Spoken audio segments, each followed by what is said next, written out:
তোমরা যেগুলো পড়িয়েছি আগের ক্লাসে সব পড়েছো?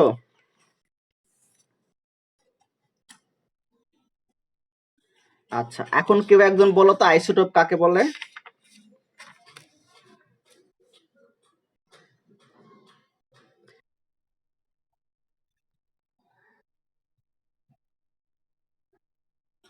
Good, very good.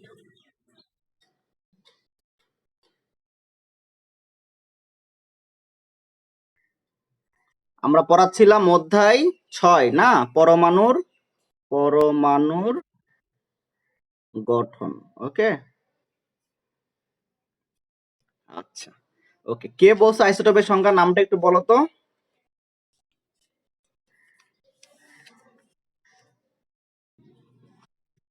আচ্ছা, ওকে। আচ্ছা, আমরা গতদিন শেষ করেছিলাম হচ্ছে আইসোটোপ কাকে বলে, হ্যাঁ। তো আইসোটোপ সংখ্যা ছিল হচ্ছে যে যেসব পরমাণুর মানে একই মৌলের হইতে হবে, একই মৌলের যেসব পরমাণুর পারমাণবিক সংখ্যা একই কিন্তু ভর সংখ্যা আলাদা, তাদেরকে আমরা বলেছিলাম হচ্ছে আইসোটোপ, তাই না? যেমন এক্সাম্পল দিয়েছিলাম, হাইড্রোজেন মৌলের 3টা তোমার মানে আইসোটোপ থাকবে।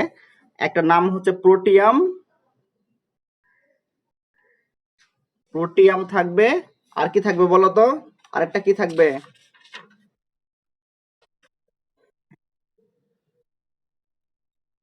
ডিউটেরিয়াম।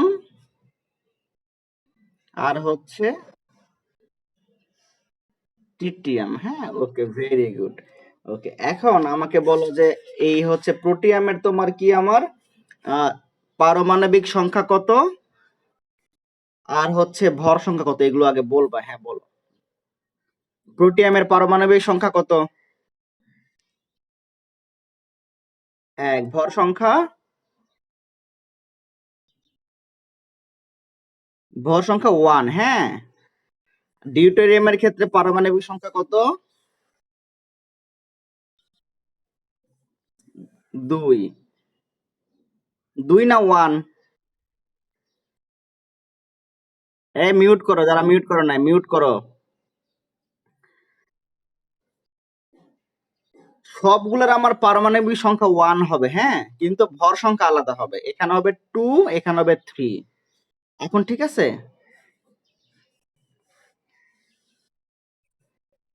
তাহলে আমি নিউটন সংখ্যা কেমনে বের করব? নিউটন সংখ্যা বের করার নিয়ম হচ্ছে a মাইনাস জেড। হ্যাঁ, এটা হচ্ছে নিউটন সংখ্যা।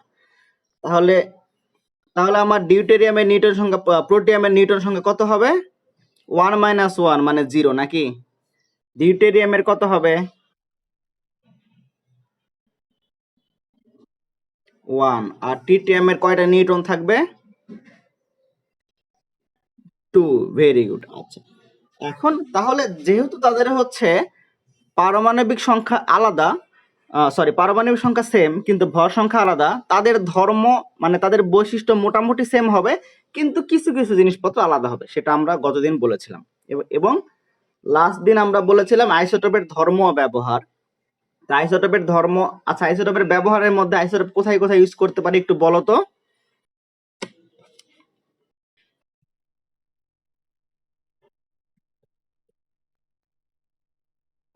Very good, very good. তো এই কয়েকটা কেজে আমরা ক্ষেত্রে আমরা এই আইসোটোপ গুলো ইউজ করতে পারি। আজকে নতুন একটা জিনিস শিখে ফেলবো, সেটা হচ্ছে যে এই যে আমরা যে হচ্ছে মানে বারবার বলতেছিলাম, সেটা হচ্ছে একটা নিউক্লিয়াস থাকবে, একটা নিউক্লিয়াসের চারিদিকে ইলেকট্রন থাকবে, তাই না? এটা আমাদের পরমাণু গঠন এরকম ছিল নাকি?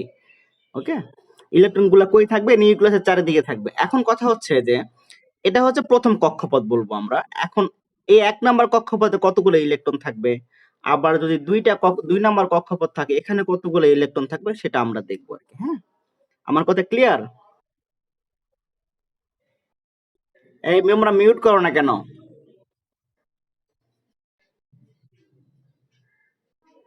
হ্যাঁ, এখন হচ্ছে আমরা দেখবো যে ইলেকট্রন গুলো কিভাবে সজ্জিত থাকে। তাহলে আমরা দেখবো ইলেকট্রন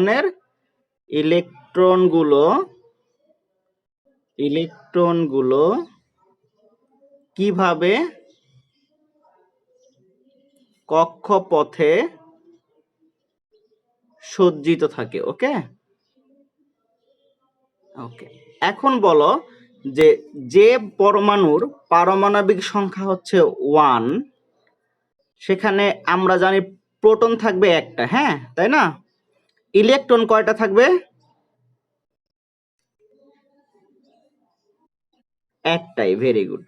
আবার যে পরমাণুর পারমাণবিক সংখ্যা মনে করো তোমার হচ্ছে 11, সেই পরমাণুতে কতগুলো প্রোটন থাকবে?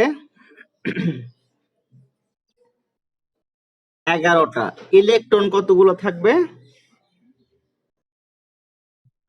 11টা, ভেরি গুড। এখন কথা হচ্ছে যে এই যে 11টা ইলেকট্রন, এটা কি আমার একটা কক্ষপথে থাকবে না আরো কতগুলো কক্ষপথ থাকবে, সেটা আমরা হিসাব করে বের করব। তোমরা এইভাবে চিন্তা করতে পারো যে তোমার একটা বিল্ডিং, হ্যাঁ, একটা বিল্ডিং এ তোমার মনে করো রুম আছে মনে করো 3টা, হ্যাঁ। তো রুম নাম্বার ফ্ল্যাট, 3টা ফ্ল্যাট আছে। এখন প্রথম নিচতলায় তোমার কয়জন থাকে, দোতলায় কয়জন থাকে, 3তলায় কতজন থাকে, এগুলো আমরা হিসাব করে বের করতে হবে। তো আমরা এইভাবে চিন্তা করতে পারো যে এই একতলা তুমি চিন্তা করতে পারো প্রথম কক্ষপথ, দোতলা চিন্তা করতে পারো দ্বিতীয় কক্ষপথ, 3তলা চিন্তা করতে পারো 3 নাম্বার কক্ষপথ, হ্যাঁ।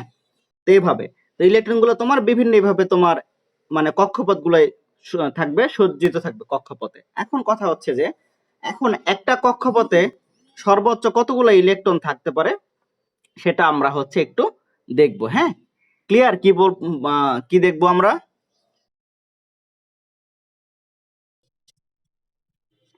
ওকে, ভেরি গুড। এখন দেখি, আমাদের একটা নিয়ম আছে, সেই নিয়মটা আমরা বলি। সেই নিয়মটা হচ্ছে যে তো নরমালি আমরা কক্ষপথকে ছোট হাতের এন দ্বারা লিখি। তাহলে ছোট হাতের এন দ্বারা কি বুঝাবে? কক্ষপথ, হ্যাঁ, কক্ষপথ। এন ইকুয়াল যদি 1 হয় তাহলে আমরা কি বুঝাবে? প্রথম কক্ষপথ, নাকি? প্রথম কক্ষপথ। এন ইকুয়াল 2 হলে কি বুঝাবে? দ্বিতীয় কক্ষপথ। এন ইকুয়াল 2 হলে বুঝাবে দ্বিতীয় কক্ষপথ। এন ইকুয়াল 3 হলে কি বুঝাবে? তৃতীয় তৃতীয় কক্ষপথ। ভেরি গুড, ওকে। এখন এই তোমরা মিউট করতেছ না কেন? আমি কিন্তু মিউট করে দেবো এখান থেকে।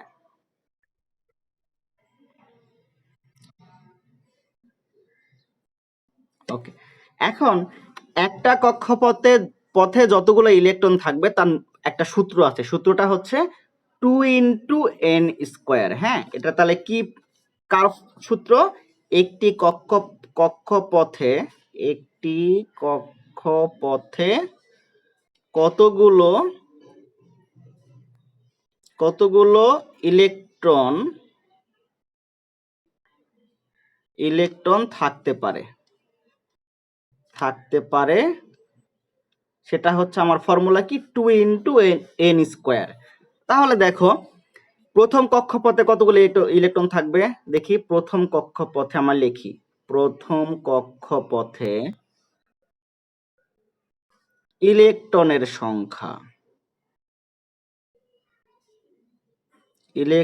সংখ্যা হচ্ছে, দেখো প্রথম কক্ষপথ মানে কি? এন এর মান 1, নাকি? তাহলে ইলেকট্রনের সংখ্যা আমরা কত হবে? ইলেকট্রন সংখ্যা ওই কক্ষপথে কোন ফর্মুলায় বসাবো? এই 2 × n²। তাহলে 2 × 1², 1² মানে তো 1, 2 × 1 = 2।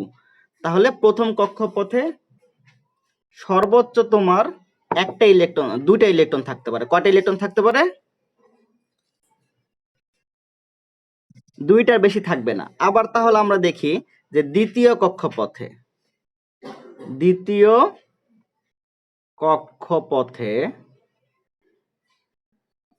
ইলেকট্রনের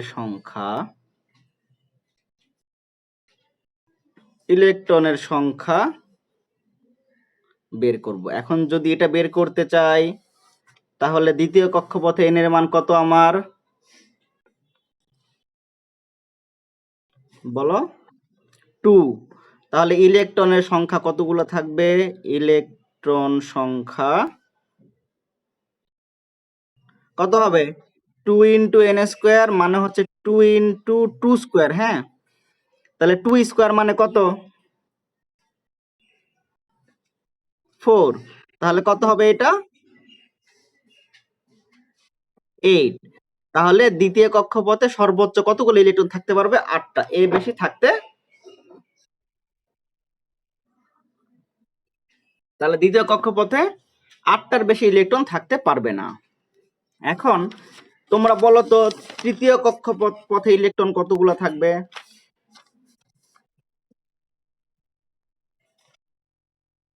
হ্যাঁ, নাও নাও। এই কথা বলতেছো কারা কারা? মালিয়া মেহবুব, রাফিয়া নাওয়াল মিউট করো, সামিয়া জামান মিউট করো। নাও উঠাও।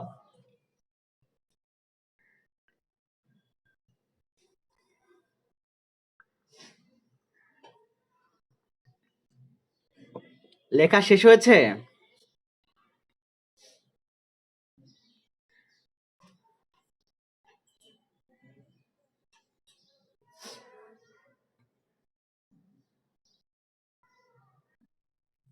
ওকে, তাহলে এখন আমাকে তোমরা তোমরা বলবা যে 3 নাম্বার কক্ষপথে আমি লিখি যে তৃতীয় কক্ষপথে কি বলছো?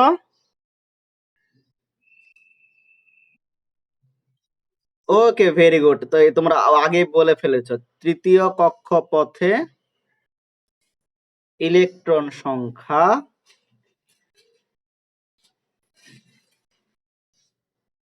n এর মান তখন হবে 3। তাহলে হবে হচ্ছে 2n² 2 into 3 square 2 into 9 equal হচ্ছে 18। ক্লিয়ার? তাহলে চতুর্থ কক্ষপথে কি হবে বলো তো? চতুর্থ কক্ষপথে কতগুলো ইলেকট্রন থাকবে? ইলেক ওকে, ভেরি গুড। তোমার নাম কি বাবা? আচ্ছা, n ইকুয়াল 4। তাহলে হবে ইলেকট্রনের সংখ্যা হবে 2 into n square 2 into 4 square 2 into 16 মানে হবে 32। ক্লিয়ার সবার?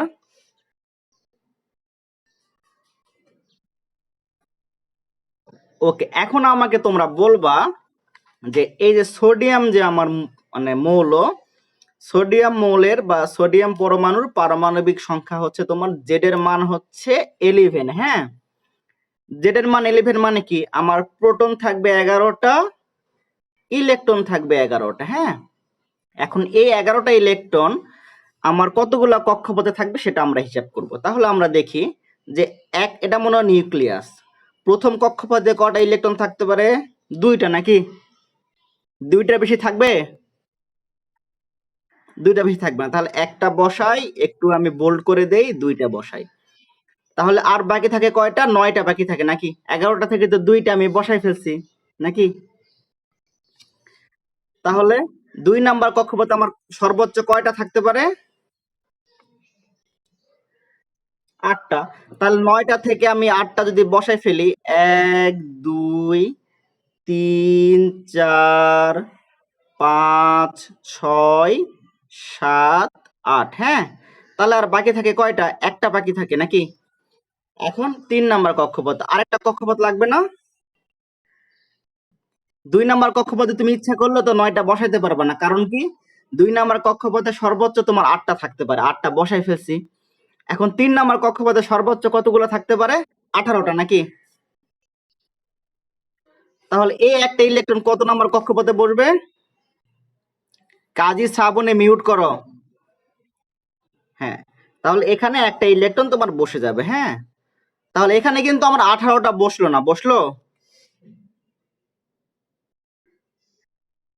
তাহলে আমার এভাবে তোমার, তাহলে আমার না আর তো কিছু করার নাই, কারণ কি আমার তো আর 18টা ইলেকট্রন বাকি নাই, আমার একটা ইলেকট্রন বাকি ছিল, সেটা আমি 3 নাম্বার কক্ষপথে আমি বসিয়ে ফেলেছি। ওকে, তাহলে এখন বলো, এখান থেকে অনেক ধরনের কোশ্চিন হতে পারে যে সোডিয়াম পরমাণুর কতগুলো কক্ষপথ থাকবে?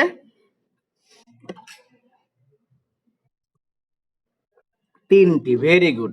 ওকে, সোডিয়াম পরমাণুর লাস্ট কক্ষপথে কতগুলো ইলেকট্রন থাকবে? শেষ কক্ষপথে একটি, ভেরি গুড। এভাবে তোমাদের কোশ্চেন গুলো আসে।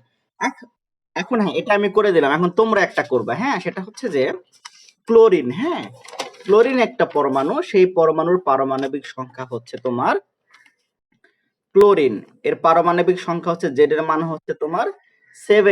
হ্যাঁ, 17। তাহলে এটা এটা তুমি এখন কয়টা কক্ষপথ লাগবে এবং প্রতিটা কক্ষপথে কতগুলো থাকবে সেটা আমাকে বের করো, বের করে আমাকে বলো।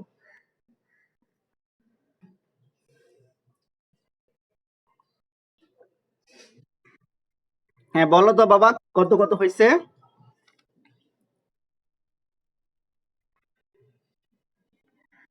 দুইটি, একটা দুটো, 2 নাম্বার কক্ষপথে। হ্যাঁ, 2 নাম্বার কক্ষপথে কয়টা? 2 নাম্বার। এখানে 8টি, 2 নাম্বার কক্ষপথে 8টি। হ্যাঁ,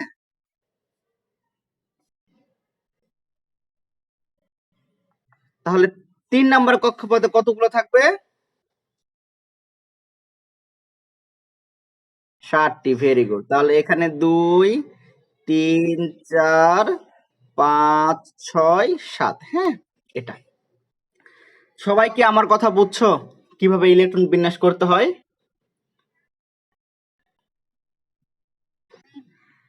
ওকে, ভেরি গুড। এখন তোমরা হচ্ছে, আমি আরেকটা বলি, আর্গন। হ্যাঁ, আর্গন নামে হচ্ছে একটা মৌল, যার পারমাণবিক সংখ্যা হচ্ছে তোমার, আর্গনকে আর দ্বারা লিখি, আর্গন, এবং তার পারমাণবিক সংখ্যা হচ্ছে তোমার 18। কতগুলো আমার?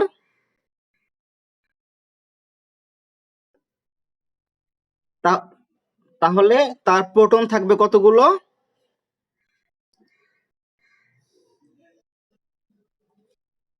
18, ভেরি গুড। ইলেকট্রন থাকবে কতগুলো? 18, ভেরি গুড। হ্যাঁ, 18। তাহলে এখন তুমি ইলেকট্রন বিন্যাসটা করো, কেমন হবে আর কি। নয়েজ আসতেছে কোথা থেকে?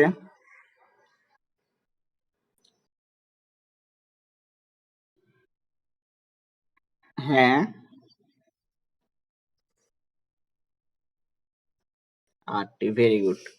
ওকে। ফারজানা ইফা, রোল 22 তুমি মিউট করো। হ্যাঁ, গুড। এখন দেখো, ও যেটা বললো সবাই কি অ্যাগ্রি করো তার সাথে, তোমার ফ্রেন্ডের সাথে?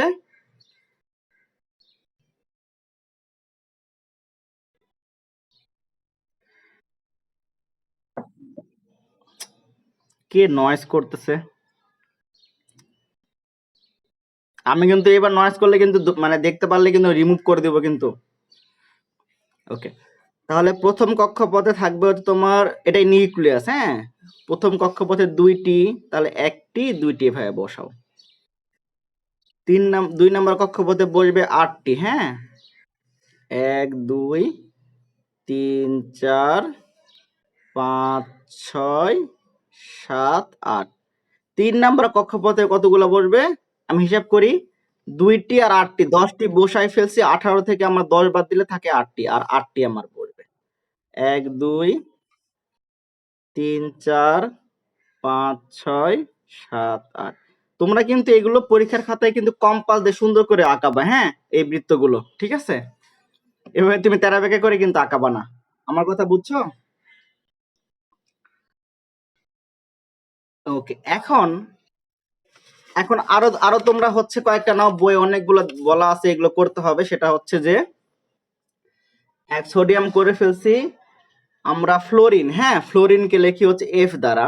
তো ফ্লোরিনের তোমার পারমাণবিক সংখ্যা হচ্ছে তোমার 9। হ্যাঁ, তাহলে এখানে কতগুলো প্রোটন থাকবে? 9। ইলেকট্রন কতগুলো থাকবে? এখন তুমি ইলেকট্রন বিন্যাস করো।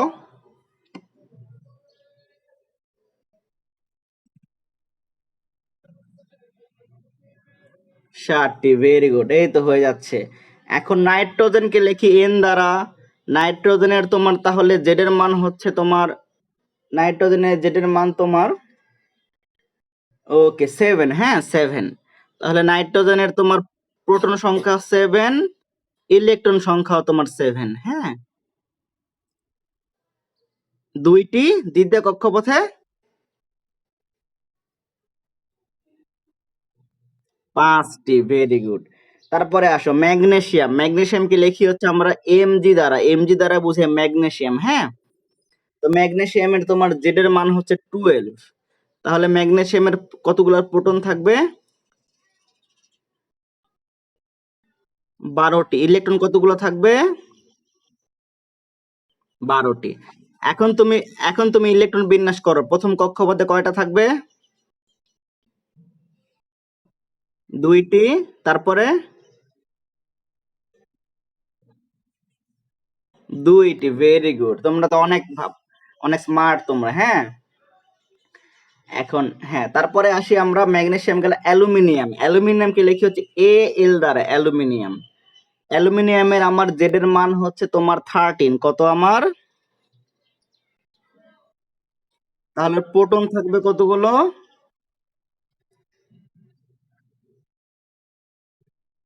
ইলেকট্রন 13। তাহলে প্রথম কক্ষপথে কতগুলো থাকবে?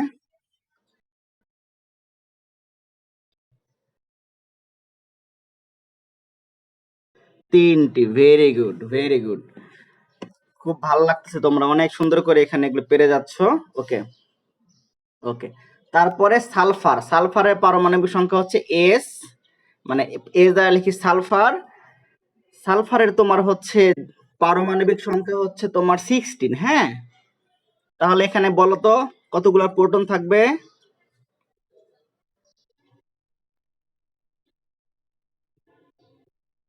তাহলে এখন তুমি ইলেকট্রন বিন্যাস করো।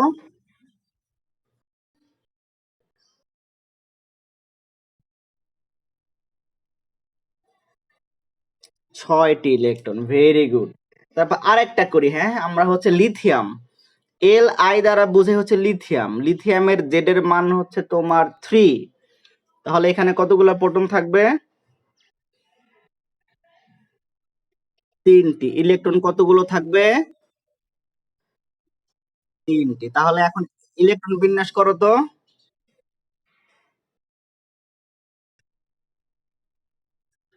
হ্যাঁ, কে স্যার বলছো বলো তো?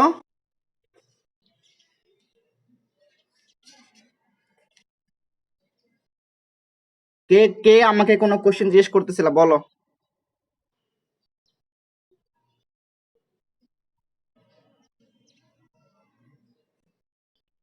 আচ্ছা, এখন তোমরা আচ্ছা বাসায় তোমরা কোনটা করবা, হ্যাঁ? আমি একটা বাসায় একটু কাজ দেই, HW দেই, হোমওয়ার্ক, হ্যাঁ?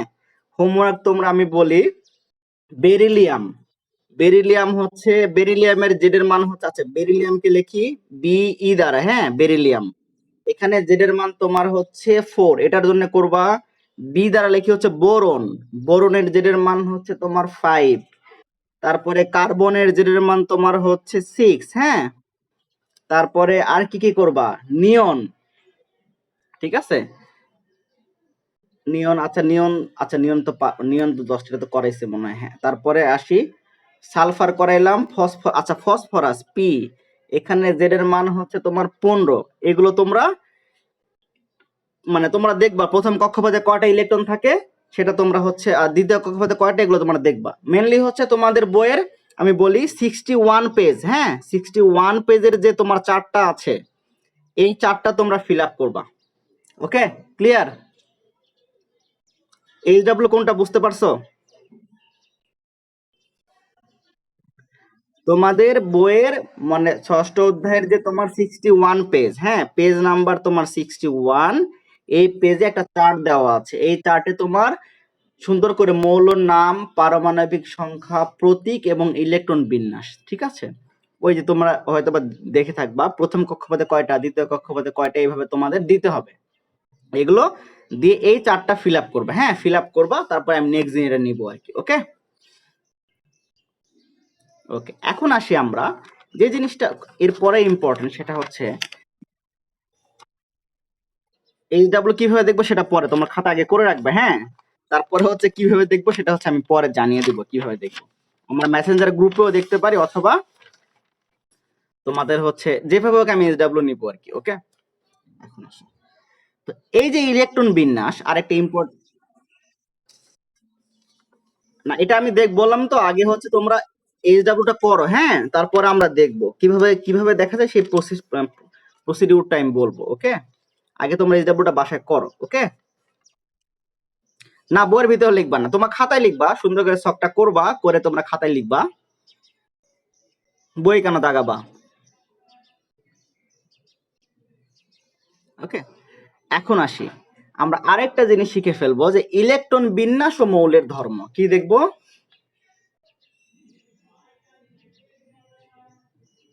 ইলেকট্রন বিন্যাস ও মৌলের ধর্ম। ওকে, এখন এই যে আমরা ইলেকট্রন বিন্যাস করলাম, যেমন প্রথম কক্ষপথে কয়টা ইলেকট্রন, দ্বিতীয় কক্ষপথে কয়টা ইলেকট্রন, তৃতীয় কক্ষপথে কয়টা ইলেকট্রন। ওকে, এখন এই ইলেকট্রন বিন্যাসের উপরে একটা মৌলের ধর্ম কেমন হবে সেটা ডিপেন্ড করবে। আমার আমার কথা ক্লিয়ার?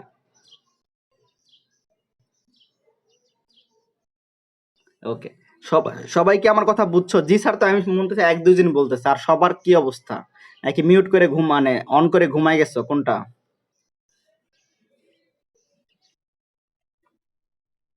আচ্ছা, ওকে, ভেরি গুড। এখন আসো, যে আমরা হচ্ছে যে দেখলাম, ওকে ভেরি গুড, যে প্রথম কক্ষপথে আমার ইলেকট্রন থাকবে হচ্ছে সর্বোচ্চ ইলেকট্রন থাকবে, মানে আমি এই যে যে 2n² এই ফর্মুলা দ্বারা যে ইলেকট্রনটা পাবো সেটা হচ্ছে একটা কক্ষপথে সর্বোচ্চ কতগুলো ইলেকট্রন থাকতে পারে তার আমার হচ্ছে একটা মান আর কি, মানে তার বেশি ওই কক্ষপথে থাকতে পারবে না। যেমন n এর মান 1 হইলে আমার ইলেকট্রন সংখ্যা হয় হচ্ছে 2, মানে এখানে বসাইলে তার মানে প্রথম কক্ষপথে পথে তুমি চাইলে দুইটার বেশি ইলেকট্রন তুমি রাখতে পারবা না। ওকে, আবার তাহলে প্রথম কক্ষপথে আমার সর্বোচ্চ ইলেকট্রন সংখ্যা 2, দ্বিতীয় কক্ষপথে সর্বোচ্চ ইলেকট্রন সংখ্যা কত আমার? 8, হ্যাঁ, 8 না? তৃতীয় কক্ষপথে সর্বোচ্চ ইলেকট্রন সংখ্যা কত আমার?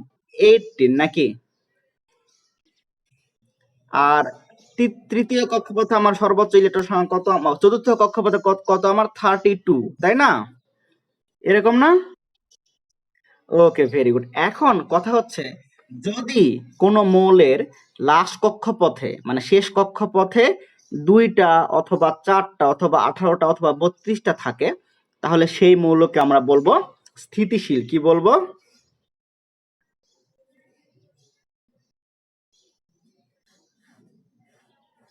আমার কথা কি বুঝছো? মানে আমার যতগুলা ইলেকট্রন থাকা সম্ভব একটা কক্ষপথে, ততগুলো ইলেকট্রনে যদি আমার থাকে তাহলে ওই মৌলকে আমরা কি বলবো?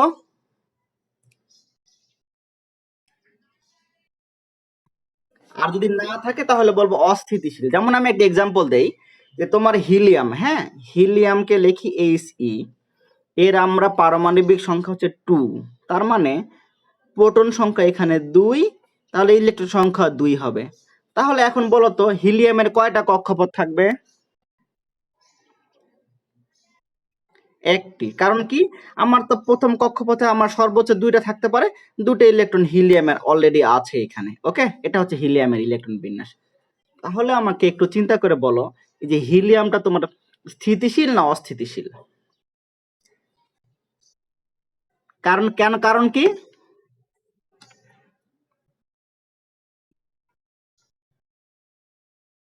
ততগুলাই আছে। আবার সেম ভাবে আমি যদি হচ্ছে যে লিথিয়াম দেখি, হ্যাঁ, লিথিয়ামের আমার হচ্ছে পারমাণবিক সংখ্যা হচ্ছে আমার 3, তার মানে এখানে প্রোটন সংখ্যা কতগুলো থাকবে? 3টি। ওকে, ইলেকট্রন থাকবে কতগুলো? 3টি। তাহলে তুমি যদি এখন এখানে ইলেকট্রন বিন্যাসটা করো, তাহলে প্রথম কক্ষপথে কয়টা থাকতে পারে সর্বোচ্চ? 2টি। এখন তার মানে আমার আরেকটা কক্ষপথ লাগবে, কারণ ইলেকট্রন তো আমার 3টা, আমার তো 2টা বসাইছে, আরেকটা কোথায় যাবে? আরেকটা যাবে আমার দ্বিতীয় কক্ষপথে। তাহলে দ্বিতীয় কক্ষপথে আমার, এখন আমাকে বলো যে এই লিথিয়ামটা মানে তোমার স্থিতিশীল না অস্থিতিশীল? কারণটা একটু বলো তো।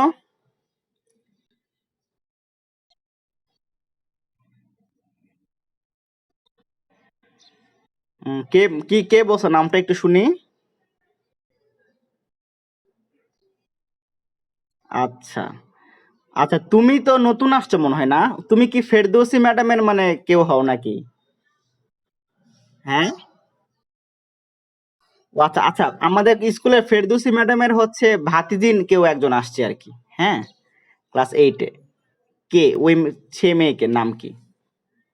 আছো নাকি এখানে? আচ্ছা, এখানে নাই। ওকে। ওকে, আসো।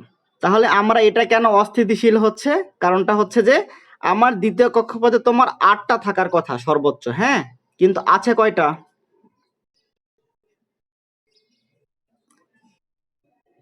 আছে আমার ১ টি, হ্যাঁ? তার মানে আমার এই মৌলটা হচ্ছে অস্থিতিশীল। এখন অস্থিতিশীল। আর এটা হচ্ছে আমার স্থিতিশীল। ওকে? আমার কথা ক্লিয়ার? এখন তাহলে আমার সুবিধা কি? সুবিধা হচ্ছে যেগুলো মৌল আমার স্থিতিশীল সেইগুলোকে আমরা বলি নিষ্ক্রিয়। কি বলি?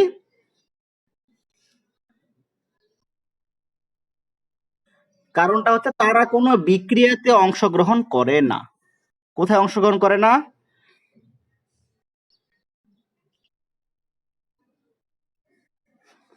যেমন আরেকটা এক্সাম্পল দেই, সেটা হচ্ছে যে তোমার নিয়ন, হ্যাঁ? নিয়ন, নিয়নের তোমার হচ্ছে জেড এর মান হচ্ছে তোমার 10, হ্যাঁ?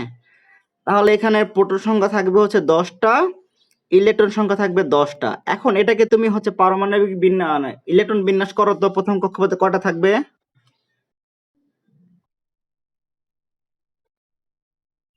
8 টি। তাহলে এখন বলো এই নিয়নটা কি স্থিতিশীল না অস্থিতিশীল? কারণটা কি?